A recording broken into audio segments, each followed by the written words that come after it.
Start कर दूं?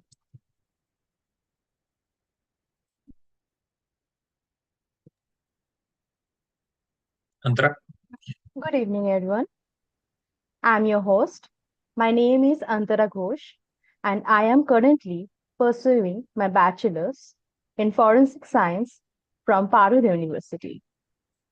We are delighted to have you all join us for our webinar series, Future Tech in Forensics, a dive into past.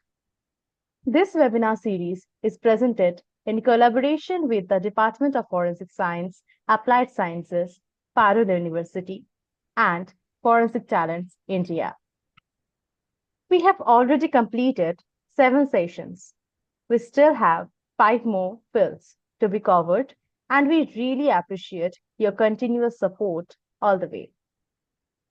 Digital forensics is the investigative process of collecting, analyzing, and preserving digital evidence to uncover and interpret information stored on electronic devices. It encompasses a range of techniques and methodologies used to investigate cybercrimes, data breaches, and other digital incidents. By using technology and specialized tools, digital forensics experts strive to uncover the truth behind digital activities and events. Thus, the various aspects of digital forensics will be discussed today. All the participants will be provided with a link to the feedback form in the chat box of the webinar session. On filling the form, they will be given an e-certificate for the participation. If any participant has any queries related to the topic, feel free to ask in the chat box or in the YouTube comment section. The topic of today's session is From Bytes to Insights, the progression of digital forensics by our respected HOD Karan Mehta sir. To invite and introduce the expert, I would like to extend an invitation to Mr. Arun Kumar Kawat, CEO and founder of Forensic Talents India. Sir. Thank you very much, Antara, for your nice introduction. So, our today's speaker is very special speaker, Mr. Karan Mehta.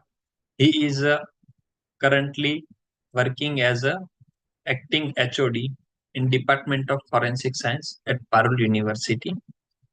This webinar series is happen just because of his support and his guidance. So we are very happy to have you, sir, on our platform.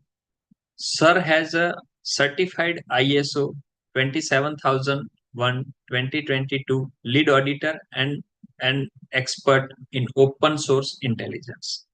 He is also very well known and experienced expert of cybersecurity and digital forensics. He has a 1 year of teaching experience in forensic science.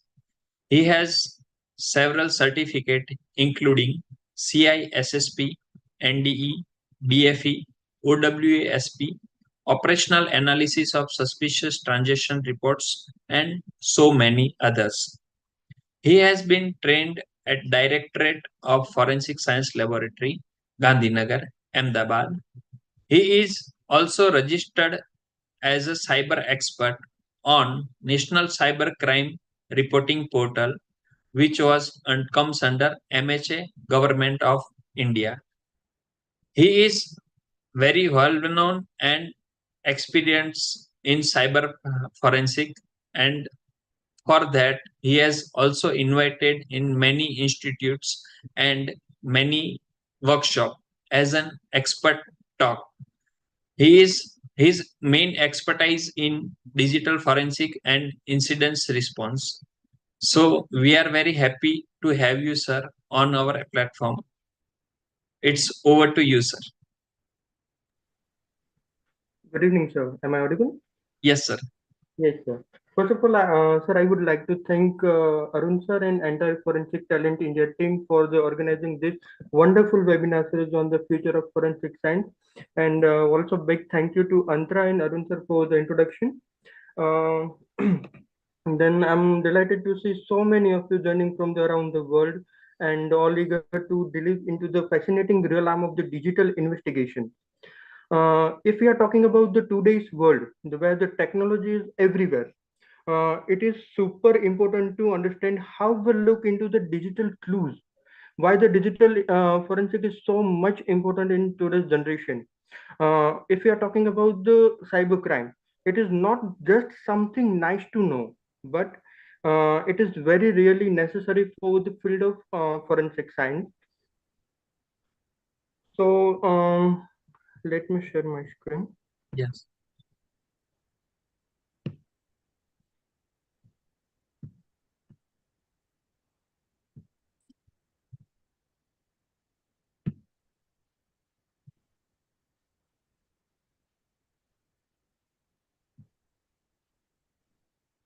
Sir, my screen is visible. Yes, sir. Okay, okay.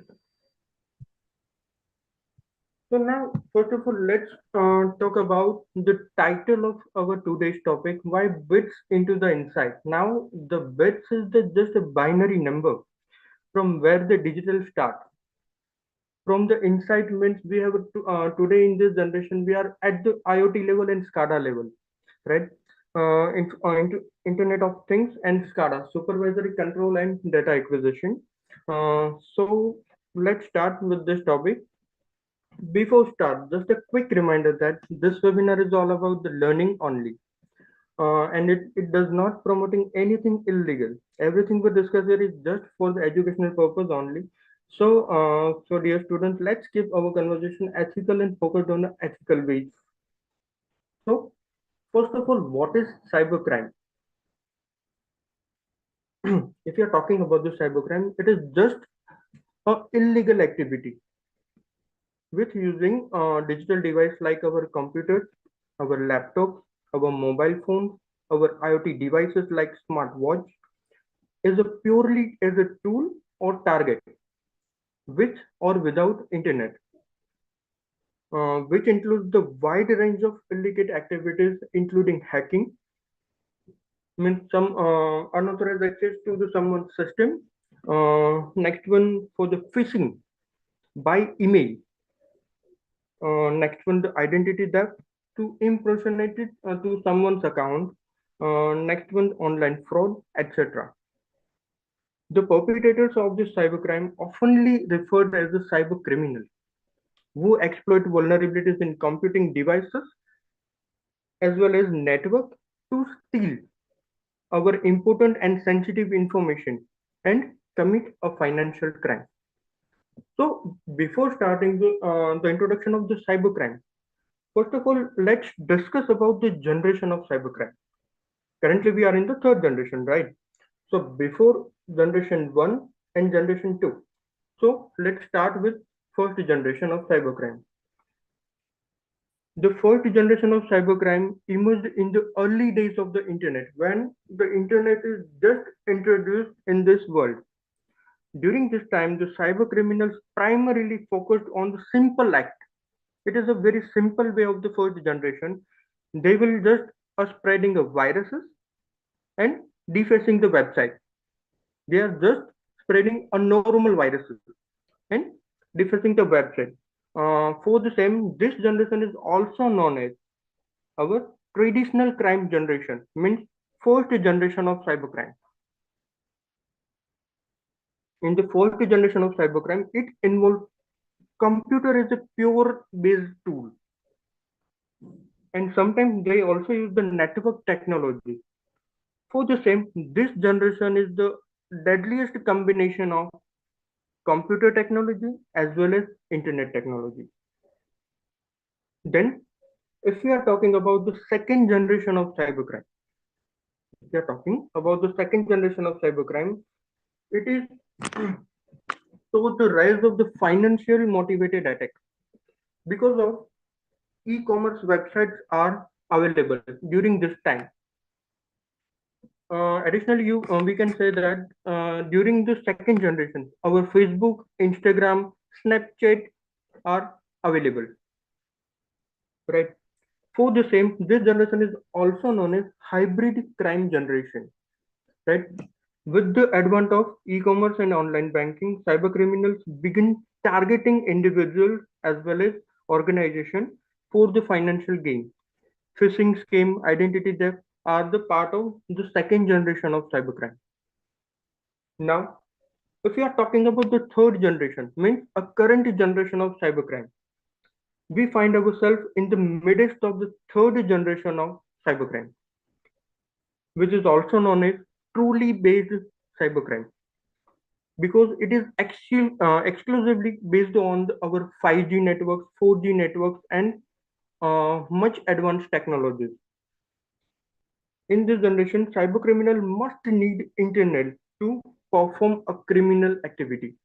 And for the example of the third generation of cybercrime, like ransomware, IoT attacks, deepfake, and spyware attacks. Additionally, keyloggers are available in the third generation of cybercrime. Right. So let's discuss about modus operandi of the cybercrime. So how cyber criminal choose their targets. So there are the three different terms like vulnerability, exploit, and threat. These are the common symptoms of the cyber criminals like vulnerability, exploit, and threat. Now, what is vulnerability? If we are talking about in context of cybersecurity, it is refers to this weakness in our computer system that could potentially be exploited by malicious criminals. For the same, if in a simple word, let's discuss about the common example of bank robbery, online bank robbery, right? Uh, if we're talking about the bank, then faulty lock on a back door, faulty lock on a back door of that bank, or security camera with a blind spot is our vulnerability. Like this vulnerability exists in the both physical as well as digital system, right? For providing entry point for the cyber criminal to exploit that bank. Now, what is exploit? Let's discuss about the exploit. If you are talking about the exploit, means it is a technique or modus operandi or piece of software. You can say a malicious software used to take advantages of the vulnerability and gain unauthorized access to that particular system or a bank, right? If you're talking about the bank with a similar example, an exploit could be linked to the master key or a duplicate key for the for that faulty lock on that backdoor, or a specific tool to disable security camera in that bank, right? So by exploiting this vulnerability, cyber criminal gain unauthorized access to that system as well as our bank, right? And the third term, with the exploitation, cyber criminal do a threat. Now, a final discussion. What is threat? If we are talking about threat, which refers to the unauthorized acquisition or sensitive information or asset with using that backdoor key as well as smart malicious tool that cyber criminal um, that theft occurred in that bank, which include the unauthorized withdrawal of funds from the customer's bank account, as well as they can steal important or sensitive data from our system. Next one, by using this modus operandi, they do a cybercrime. Now, let's talk about cybercrime. First of all, this cybercrime generation are divided into three different parts. First of all, cybercrimes against individual person.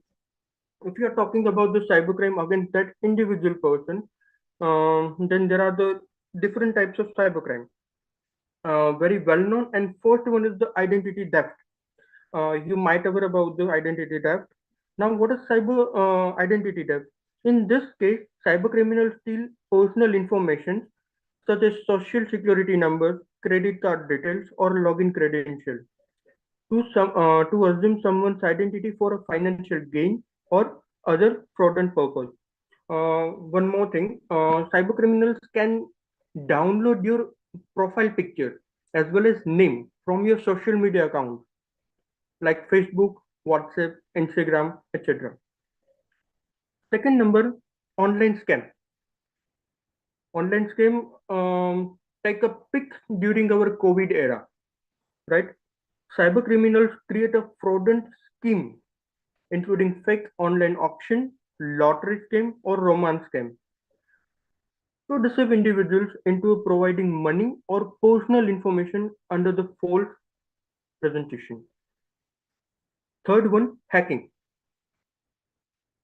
Hacking is a very well-known term in cybercrime, which means unauthorized access to the individual's computer system as well as devices or online accounts, often with the intent to the steal of the personal information, to cause damage as well as to engage further criminal activity.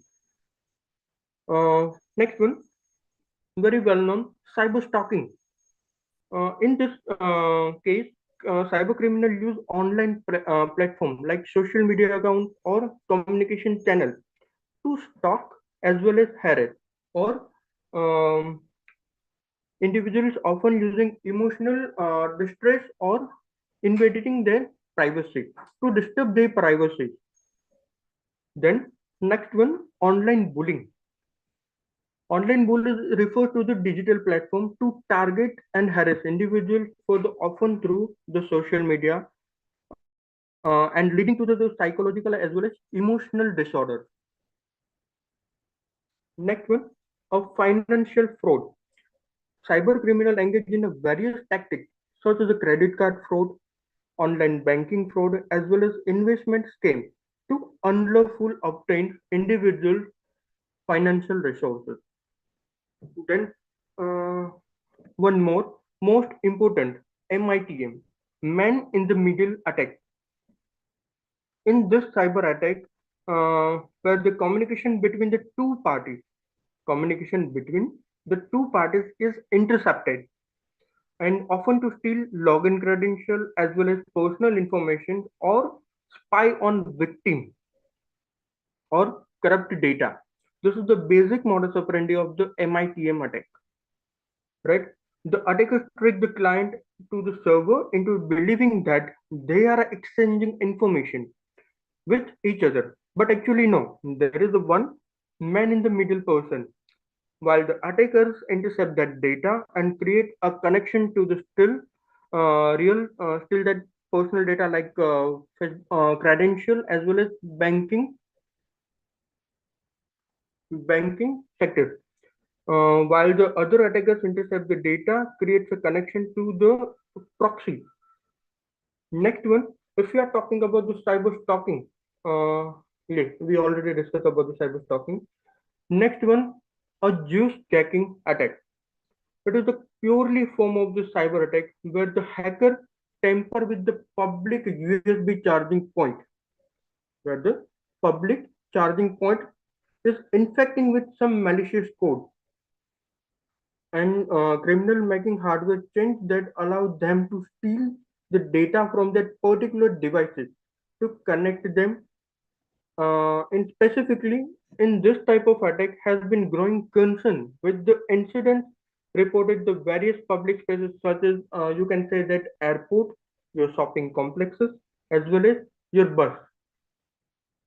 Next one, very well known, OTP fraud. In this cybercrime, where the scammers trick people into the sharing their OTPs, your personal one-time OTP, for the online transactions or login. Fraudsters may impersonate bank officials as well as customers, service agent, and create a stories like updating bank details to trick victims into the revealing their OTP. If we are giving them OTP, then what the victim's account or make unauthorized transactions. Then next one, once again.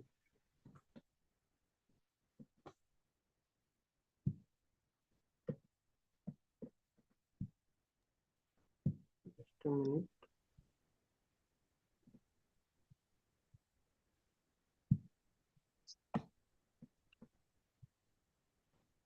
Next one, cybercrime against property as well as government. So this is very important section in cybercrime. So first of all, the first category of the malware. Now, what is malware? The full form of malware is the malicious software, right? It is further classified into the three different terms like worm, viruses, and Trojan. If we are talking about the malware attacks, cyber criminals use a malicious software, as we discussed, worm, viruses, and Trojan to destroy or to steal personal information from that particular system. Now, what is viruses? If we are talking about the viruses, these bugs are normally attached to an email. We can found viruses with email.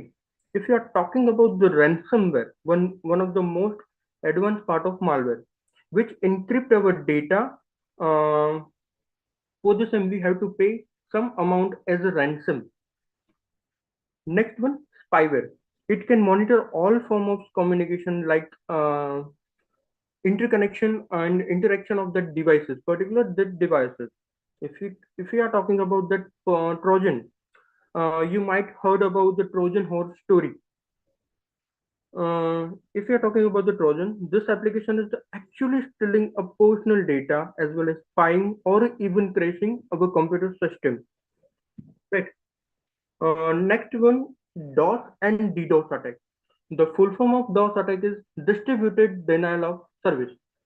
If we are talking about the DOS, means denial of service. In this case, cyber criminal create a fake network traffic over that particular server, which is also known as our IP spoofing as well as MAC flooding, media access control. MAC flooding, that is the particular serial number of your individual devices.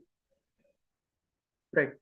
Next one, intellectual property theft against property or government. In this case, cyber criminals target particular banking sector as well as government sector to steal intellectual property, such like we can say some important patents, some copyright, some important trademark, as well as proprietary information.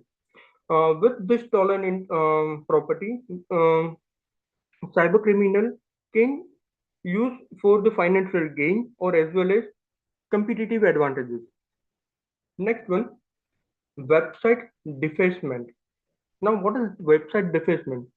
In this case, cyber criminals alter the content or appearance of that website, often leaving some unappropriate messages as well as some symbols related to the particular community. To by this website defacement, we cyber criminals can harm that particular company's reputation as well as cause financial harm. Next one, if we are talking about the software piracy, we are talking about the software piracy. It is the illegal copying or distribution of that particular software. For example, we all are doing one common cybercrime, like a software piracy. Our Windows system is not verified. We are using a piracy, pirated copy of our Windows.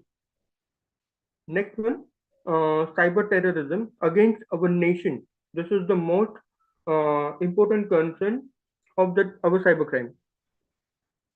During this cybercrime, cyber terrorist or an particular group who engage in criminal activities like utilization of that particular computer technology and the internet with the intention of generating fear and causing disruption to that particular nation. Then third one, cybercrime against our society. cybercrime against our society. So first one, online hate speech and radicalization.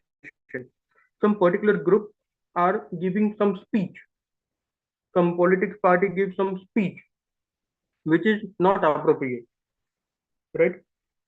Second one, cyber trafficking means online trade of humans for forced laboring or selling babies or even organ trading on our dark web. Next one, online gambling. Nowadays IPL is going on, right? For the same, any kind of gambling conducted on the internet. This includes the virtual poker, casinos, as well as sports betting like football betting, cricket betting, etc. Next one, if you are talking about the phishing, wishing, and smishing, as per the name, if you are starting for the wishing, means by a voice call or by voicemail. Criminals send a malicious link through a wishing, means by voice call. Second one, phishing by email. And third one, by smishing, means by SMS. These are the common cybercrime occurred in today's generation. So now let's talk about our digital forensic history as our topic suggests that bytes to insight. So in 1970s, it's begun from the 1970 emergence of digital data. In the earliest form of our digital forensics, it can be tracked back to the 1970s when our digital data started becoming more prevalent, where the computers were primarily mainframes and many computers at this time. Second one, 1980s. This is the most important era of our digital forensics. During this generation, when military investigators noticed some incident, some malicious intention related to computer criminal activity, and decided that they need more comprehensive approach to solving this technical crimes. The official history of the computer forensics in 1984 with the establishment of Federal Bureau of Investigation Magnetic Media Program, FBI Magnetic Media Program. Later on, this FBI Magnetic Program is renamed as a CART, our CART, Computer Analysis and Response Team, and it is still in operation today.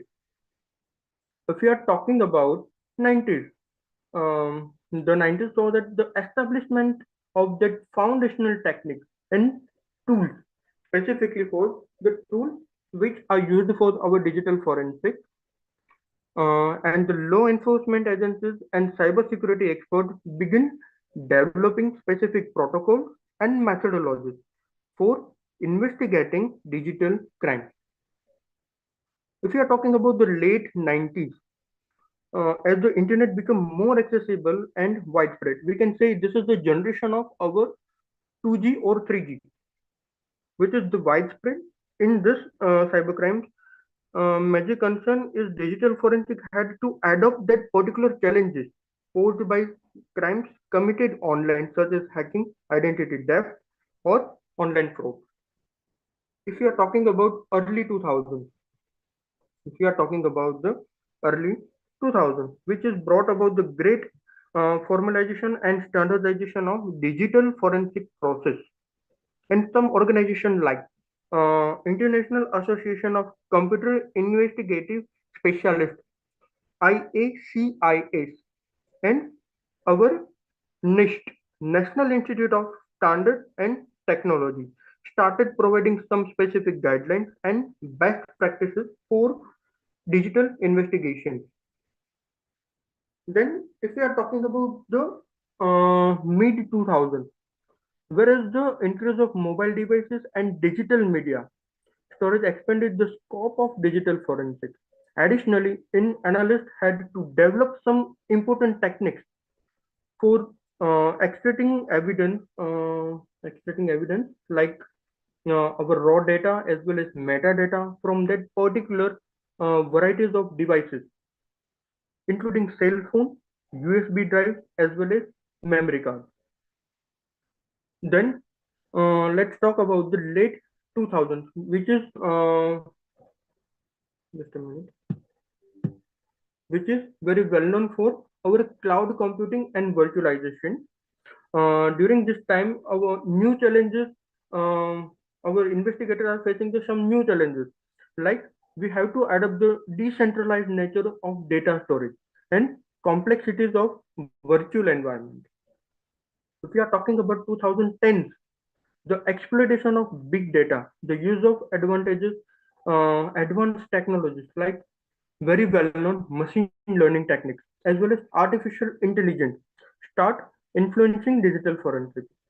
These technologies allowed for the more efficient and analysis of the large volume of data to uncover that particular cybercrime. Then, if we are talking about the present, means our today's digital era, digital forensic continues to evolve as the technology advances. Then the increasing use of the encryption system, two-factor authentication system, the Internet of Things, IoT, our blockchain and other emerging technologies like present in both new opportunities and challenges for the digital investigation. Now, if we are talking about the history and digital forensics, then we have to discuss about some most popular cybercrime cases. Like, first of all, let's discuss about the Stuxnet. This is the very well-known cybercrime. Stuxnet is a world's first digital weapon. Um, Came into life during 2010, which is considered as the most advanced malware attack in our cyber forensic history, right? And which caused a physical destruction to that particular equipment controlled by a targeted computer.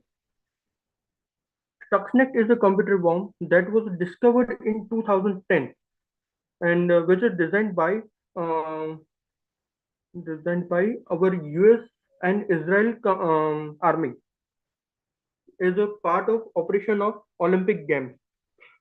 Specifically, they will deliver this malware via laptop, some USB sticks, or other important email.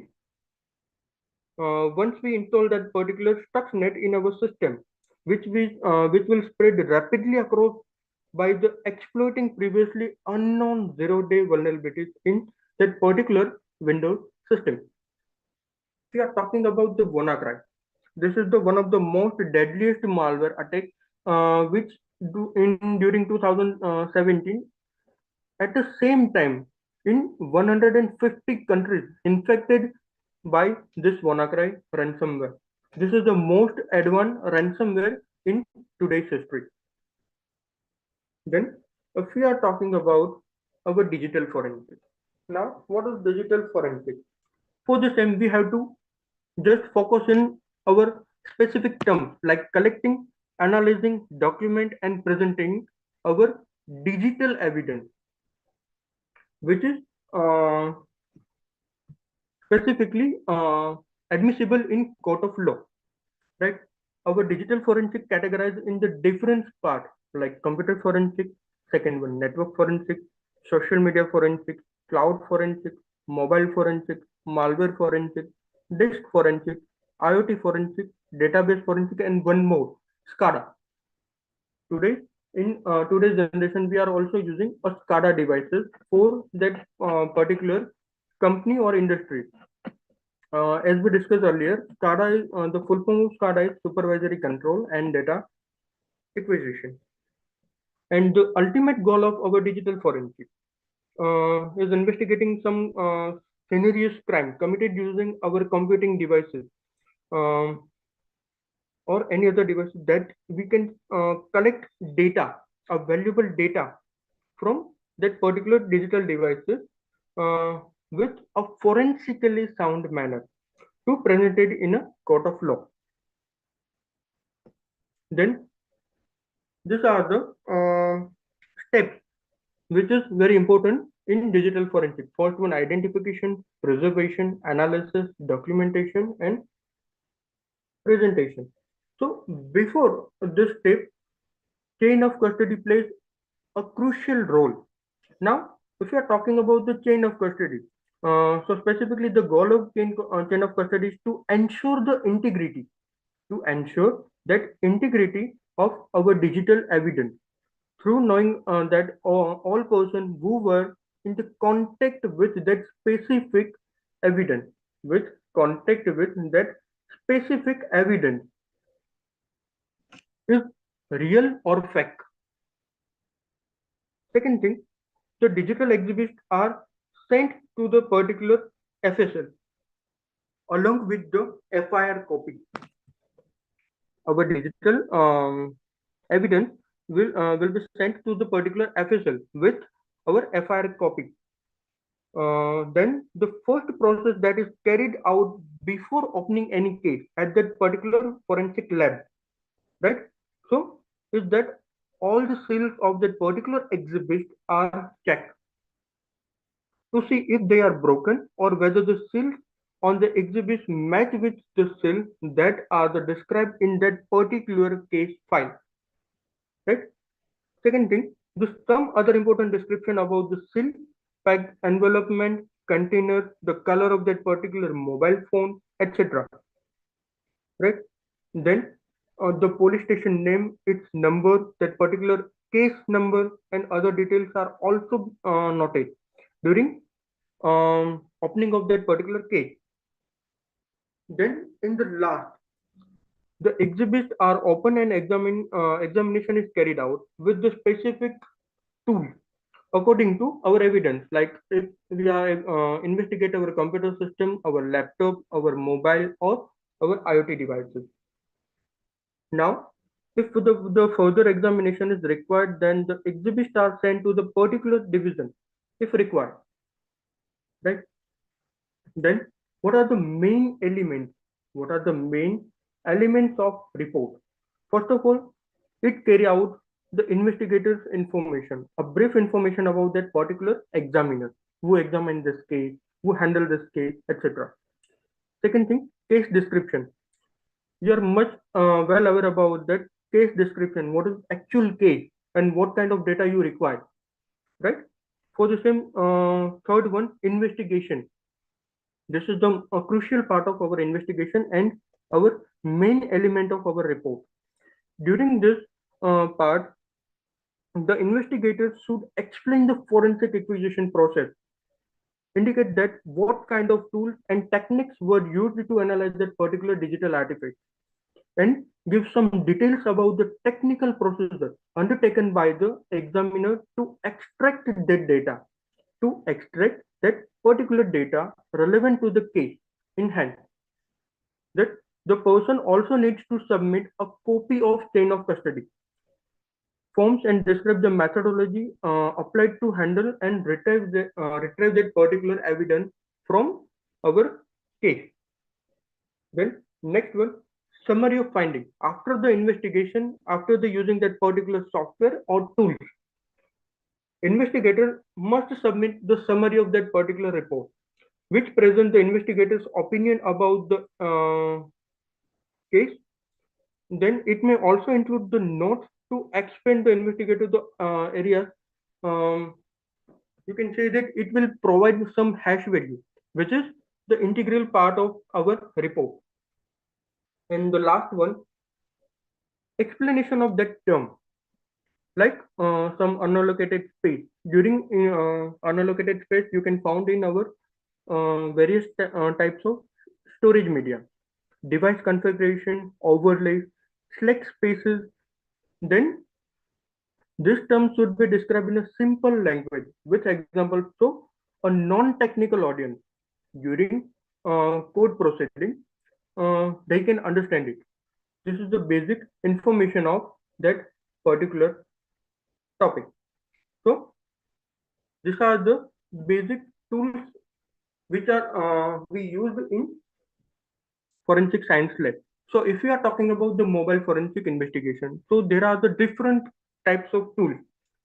Self-read Celebrate UFED for PC, Oxygen Forensic Device Extractor, XRY, Mobile Edit, Magnet Axiom, FTK, as well as some new technologies like Belkasoft Evidence Center X. This is the very important part of mobile investigation. If you're talking about the image and audio video enhancement, then MPEG 5 is very important tool. This all the tools are paid. If you're talking about the hard disk examination, so NCASE, Autopsy, PC 300, 3000 as well as FTK, Forensic Toolkit is used. If we are talking about the imaging process of that particular storage, then Falcon, Tableau, and Cyclone, this hardware devices are used. If you are talking about the CCTV and DVR examination, if you are talking about that particular CCTV and DVR examination, we are using DVR examiner. So these are the paid tools which are used in computer forensic lab. Right. Then if we are talking about some tools and technology, right? Just a minute.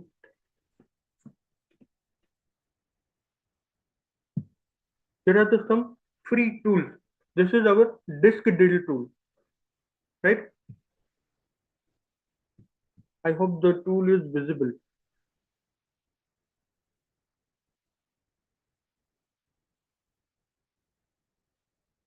So my screen is visible.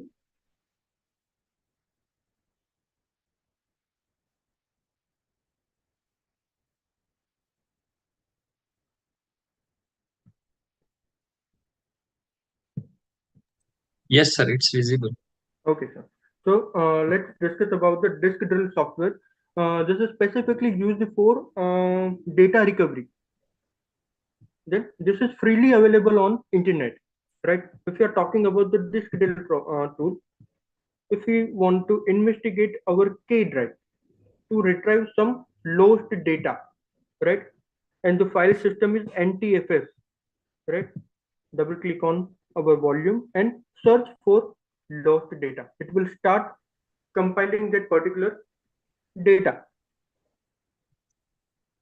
It will take some time. You can find deleted pictures, audio files, video files, some documents, and other important evidences. Then, if we are talking about the similar to Rikuwa, this is the wizard of the Rikuwa tool. This is also used for a data recovery, right?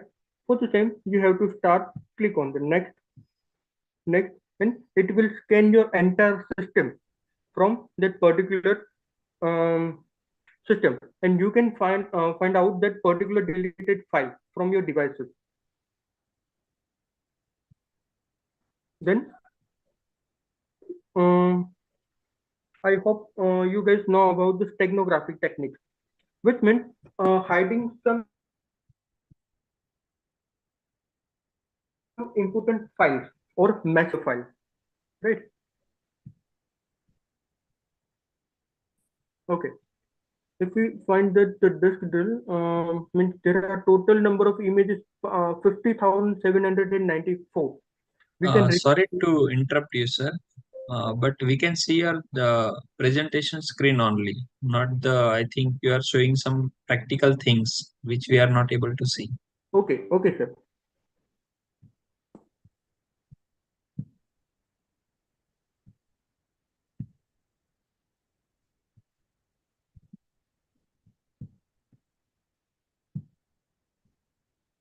I think now it's visible, sir. Yes, sir, it's Yes. visible. Okay.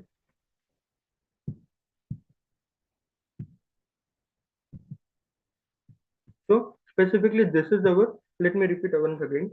This is our disk drill software, which is freely available on internet, right?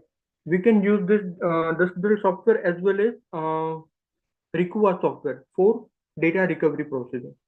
So if we want to investigate XYZ drive, right? For example, if we want to investigate our X drive, right? Click on the X drive and then we have to click on the search for the lost data. It will give you the detailed report about that particular software. Then next one,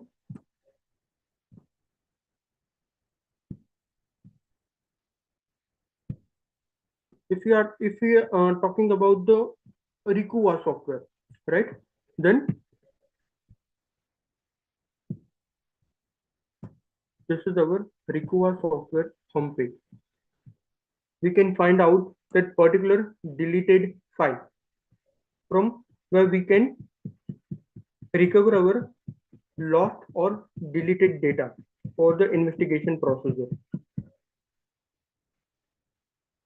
So one more thing, I would like to share one video with you regarding how cyber criminals use their modus operandi to trick into the cybercrime.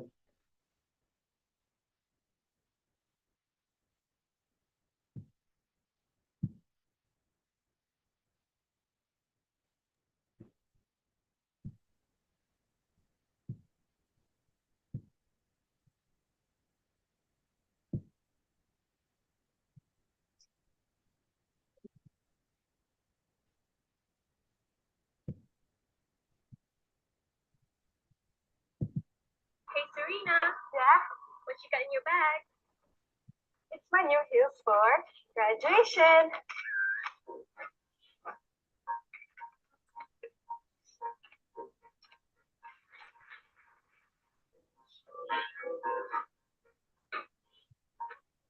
Good morning, guys. Guess what day it is? My birthday.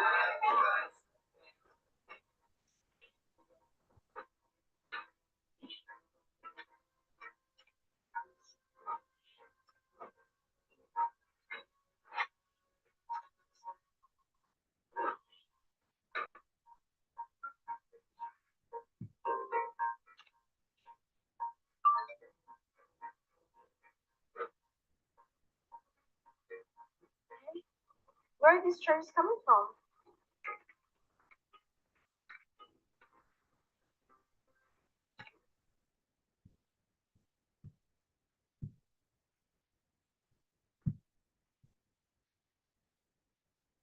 So in this way, cyber criminals trick into the different, execute different kinds of cybercrime. So be cyber safe before posting. Think twice.